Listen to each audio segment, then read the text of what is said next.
mạng y tế, vì sức khỏe cộng đồng. Chào bạn, bạn đang nghe audio chuyên mục dinh dưỡng trên website mạng y tế.vn. Vi chất dinh dưỡng, bổ sung thế nào là an toàn? Vi chất dinh dưỡng là những chất mà cơ thể chỉ cần một lượng rất nhỏ, nhưng có vai trò rất quan trọng. Khi thiếu, sẽ dẫn đến những ảnh hưởng nghiêm trọng cho cơ thể, đặc biệt là trẻ nhỏ.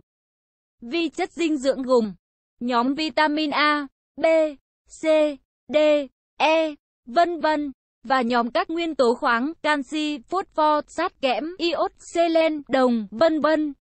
Những chất này có nhiều trong các thức ăn nguồn gốc động vật, thực vật rất phong phú và đa dạng của Việt Nam. Tuy nhiên, rất nhiều bà mẹ do chưa hiểu biết đúng về vai trò cũng như là nhu cầu của vi chất dinh dưỡng nên đã cho trẻ uống bổ không đúng, nếu thừa cũng có nhiều ảnh hưởng đến sức khỏe.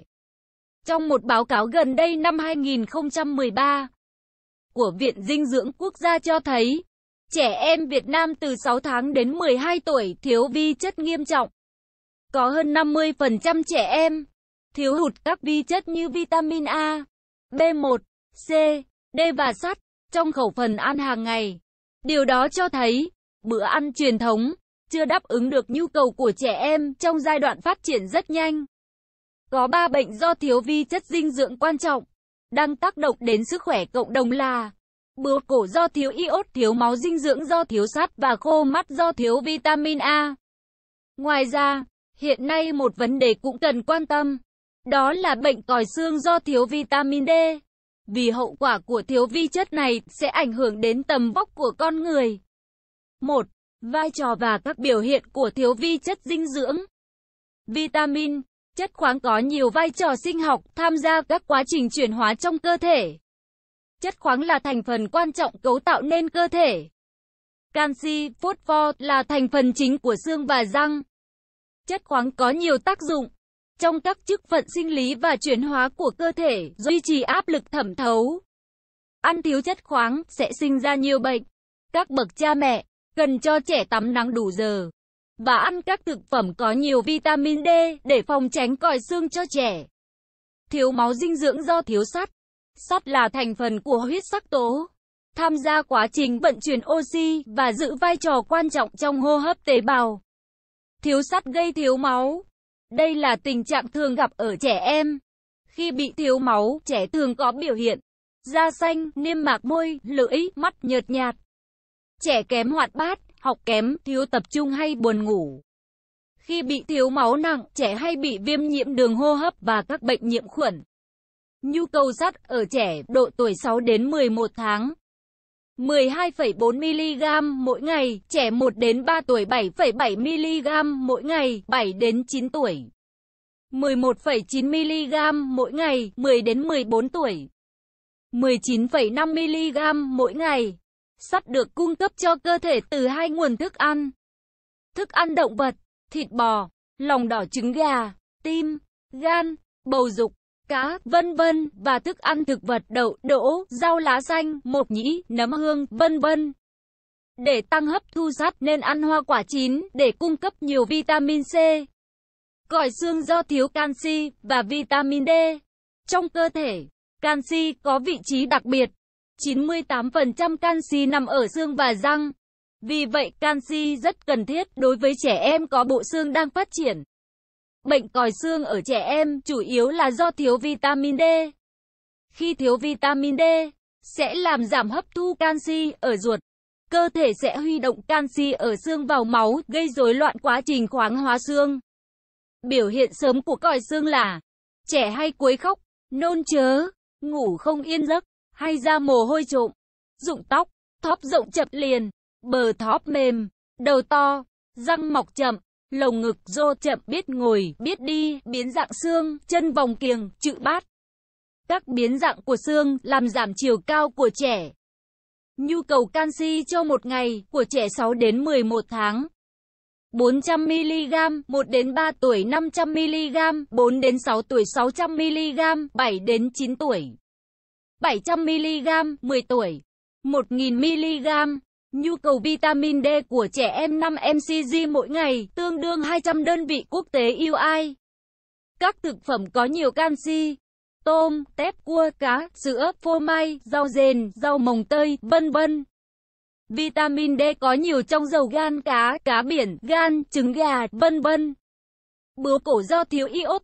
Iốt là vi chất dinh dưỡng rất cần thiết cho sự phát triển của cơ thể, cần cho tổng hợp hormone tuyến giáp, duy trì thân nhiệt, phát triển xương, quá trình biệt hóa và phát triển của não và hệ thần kinh trong thời kỳ bào thai.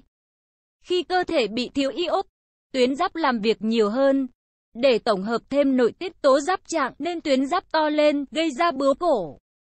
Trẻ bị thiếu iốt, chậm phát triển trí tuệ, chậm lớn, nói ngọng, nghẽn ngãng, học kém, thiếu nặng, trẻ có thể bị đần độn. Nhu cầu iốt ở trẻ em khoảng 90 đến 120 mcg mỗi ngày. Các thực phẩm có nhiều iốt là các loại cá biển, rong biển, rau cải xoong, tảo, vân vân. Suy dinh dưỡng thấp còi do thiếu kẽm. Kẽm có vai trò quan trọng trong quá trình tăng trưởng, miễn dịch, giúp cơ thể chuyển hóa năng lượng, hình thành các tổ chức. Thiếu kẽm làm trẻ chậm lớn, biếng ăn, giảm sức đề kháng, hay mắc bệnh nhiễm khuẩn, suy dinh dưỡng và chậm phát triển chiều cao. Nhu cầu kẽm của trẻ nhỏ 5 đến 6 mg mỗi ngày. Thực phẩm có nhiều kẽm gồm lòng đỏ, trứng gà, sò, chay, hến, lươn, ốc, củ cải, đậu tương, đậu nành, vân vân. Thiếu vitamin A và bệnh khô mắt. Vitamin A có vai trò quan trọng, đặc biệt đối với trẻ nhỏ, giúp trẻ lớn và phát triển bình thường, tăng cường khả năng miễn dịch, bảo vệ các biểu mô giác mạc, da, niêm mạc. Khi thiếu, trẻ chậm lớn, còi cọc, hay bị mắc các bệnh nhiễm khuẩn như tiêu chảy, viêm đường hô hấp, thiếu nặng sẽ bị khô loét giác mạc dẫn đến mù lòa.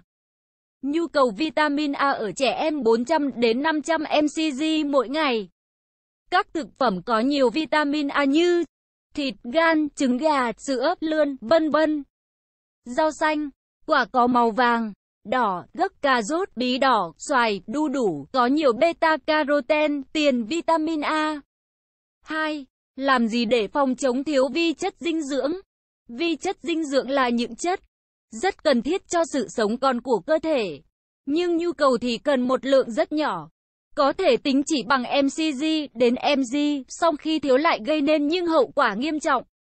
Vì vậy, việc phòng chống thiếu vi chất dinh dưỡng là việc rất cần thiết cho mọi người, nhất là ở trẻ em. Phòng chống thiếu vi chất dinh dưỡng, chủ động và an toàn, nhất là thông qua nguồn thực phẩm, để bổ sung vitamin và các khoáng chất trong từng bữa ăn. Các nhà dinh dưỡng đã khuyến cáo, bữa ăn cần đa dạng, phối hợp nhiều loại, từ 4 nhóm thực phẩm, và thường xuyên thay đổi, ngay từ khi trẻ nhỏ mới bắt đầu ăn bổ sung, ăn dặm. Khuyến khích các bà mẹ cho con bú ngay sau sinh, để trẻ bú được sữa non.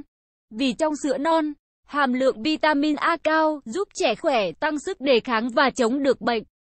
Trẻ nhỏ cần được bú mẹ hoàn toàn trong 6 tháng đầu. Vì sữa mẹ là nguồn thực phẩm tự nhiên, có đủ vi chất dinh dưỡng, đáp ứng được nhu cầu của trẻ. Ở Việt Nam, đã có chương trình phòng chống thiếu vi chất dinh dưỡng, như chương trình phòng chống thiếu vitamin A, bằng các hoạt động bổ sung vitamin A, cho trẻ từ 6 đến 36 tháng, 1 năm 2 lần, cho bà mẹ sau sinh uống vitamin A liều cao, bổ sung vitamin A cho những trẻ bị suy dinh dưỡng nặng, những trẻ bị tiêu chảy kéo dài, viêm đường hô hấp dai dẳng. Chương trình phòng chống rối loạn do thiếu iốt, bằng khuyến khích mọi gia đình sử dụng muối iốt và sản phẩm iốt, nước mắm, bột nêm trong chế biến thức ăn. Chương trình phòng chống thiếu máu dinh dưỡng, bằng cách cho phụ nữ có thai uống viên sắt axit folic trong suốt thai kỳ. Hiện nay, để phòng chống thiếu vi chất dinh dưỡng, các bà mẹ cũng nên biết và cần lựa chọn các loại thực phẩm bổ sung vi chất dinh dưỡng như bánh quy bổ sung canxi, sắt, đường bổ sung vitamin A, bột ăn dặm bổ sung vitamin và khoáng chất, vân vân. Tiến sĩ, bác sĩ Cao Thị Hậu. Nội dung bài viết đến đây là kết thúc. Nếu bạn có thắc mắc, câu hỏi gì xin hãy chia sẻ bình luận bên dưới bài viết này. Mời bạn hãy đăng ký kênh Mạng Y tế, chia sẻ bài viết này tới bạn bè và theo dõi thêm những audio tiếp theo. Hy vọng bài viết này sẽ đem lại cho bạn nhiều điều bổ ích. Chúc bạn luôn mạnh khỏe.